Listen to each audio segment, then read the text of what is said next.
नमस्कार, मैं रवीश कुमार। बिहार की राजनीति फिर से चौराहे पर है।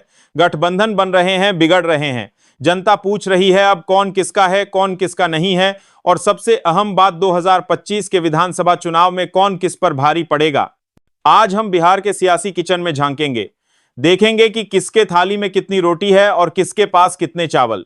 बिहार की राजनीति अब जातीय गणित और विकास के वादों से कहीं ज्यादा गठबंधन के गठजोड़ में उलझी हुई है। वीडियो को शुरू करने से पहले आपसे गुजारिश है कि अगर आप चाहते हैं कि ऐसी ही सटीक और सवाल उठाने वाली पत्रकारिता YouTube पर बनी रहे तो इस वीडियो को लाइक करें, शेयर करें, कमेंट करें और चैनल को सब्सक्राइब करना ना भूलें। अब बात करते हैं गठबंधनों की राजनीति पर। बिहार में गठबंधन कोई नई चीज नहीं है, ये एक परंपरा है, एक सियासी आदत। कभी लालू नीतीश साथ आए, फिर बिछड़े, फिर साथ आए, अब फिर अलग हैं। आज बिहार दो बड़े खेमों में बंटा हुआ है।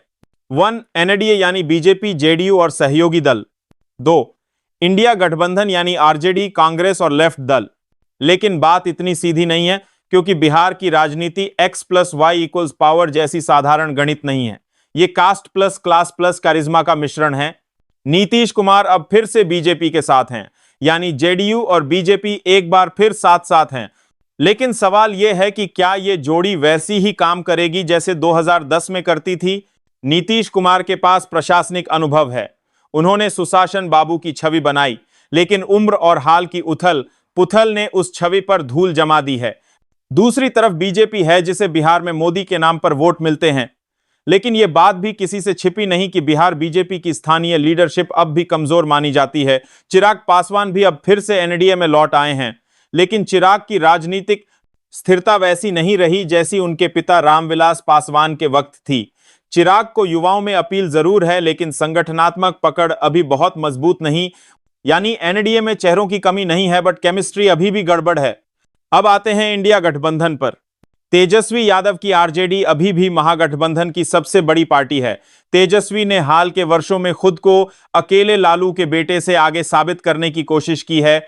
उन्होंने विकास की बातें की, मेडिकल कॉलेज, नौकरियों की बात की, लेकिन हर बार उनके सामने जातीय समीकरण की दीवार खड़ी हो जाती है।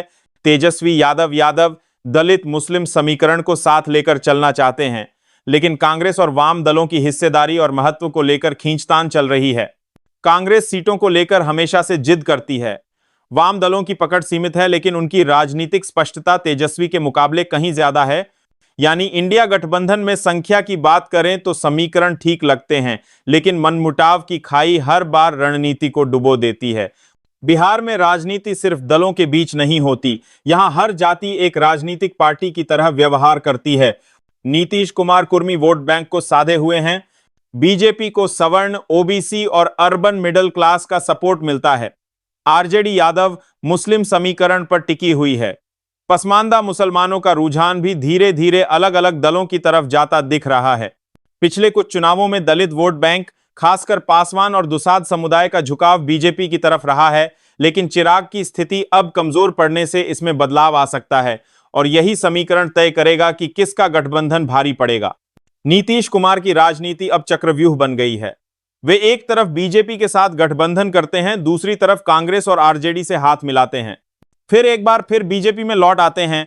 जनता पूछ रही है, नीतीश जी आप किसके हैं? नीतीश की विश्वसनीयता पर बड़ा सवाल है, लेकिन हां, उनकी प्रशासनिक पहचान और साइलेंट वोटर्स अब भी उनके साथ हैं। 2025 में यह देखना दिलचस्प होगा कि क्या नीतीश कुमार किंगमेकर होंगे या बैकबेंचर। बीजेपी हर चुनाव में मोदी के चेहरे पर चुनाव लड़ती है, लेकिन बिहार में लोकल चेहरे की तलाश अब भी जारी है। सुशील मोदी अब एक्टिव राजनीति से दूर हैं। सम्राट चौधरी या विजय सिन्हा का असर सीमित है। बिहार में असंतुष्ट नेताओं की संख्या बढ़ रही है। पप्पू यादव, उपेंद्र कुशवाहा, जीतन राम मांझी जैसे नेता तीसरे मोर्चे की तलाश में हैं। बिहार की जनता अब वादों से थक चुकी है। हर बार चुनाव से पहले नौकरी, अस्पताल, शिक्षा, सड़क सब की बातें होती हैं, लेकिन चुनाव के बाद सब गायब हो जाता है। इस बार जनता काम देखेगी, चेहरा नहीं। विकास सुनेगी, न कि जुमला। अब बड़ा सवाल 2025 में कौन किस पर भारी पड़ेगा। अगर एनडीए में सीट बंटवारा सही हुआ और मोदी फैक्टर चले तो एनडीए फिर से सत्ता में आ सकती है। अगर इंडिया गठबंधन तेजस्वी को चेहरा बनाकर आगे बढ़ा और मतभेदों से बचा तो आरजेडी, कांग्रेस, लेफ्ट मिलकर मजबूत चुनौती दे सकते हैं।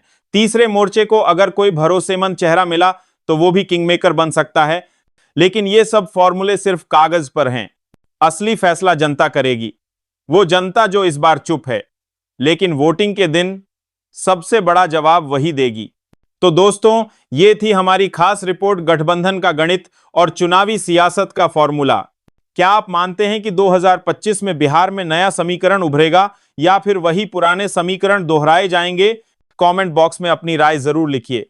वीडियो को लाइक कीजिए, शेयर कीजिए, और अगर आपने अब तक चैनल को सब्सक्राइब नहीं किया है तो कृपया सब्सक्राइब कर लीजिए, क्योंकि हम आपके लिए लाते हैं हैंसची, सटीक और सवाल उठाती पत्रकारिता। हम सवाल पूछते रहेंगे। आप जुड़े रहिए खबरों के खिलाड़ी के साथ। धन्यवाद।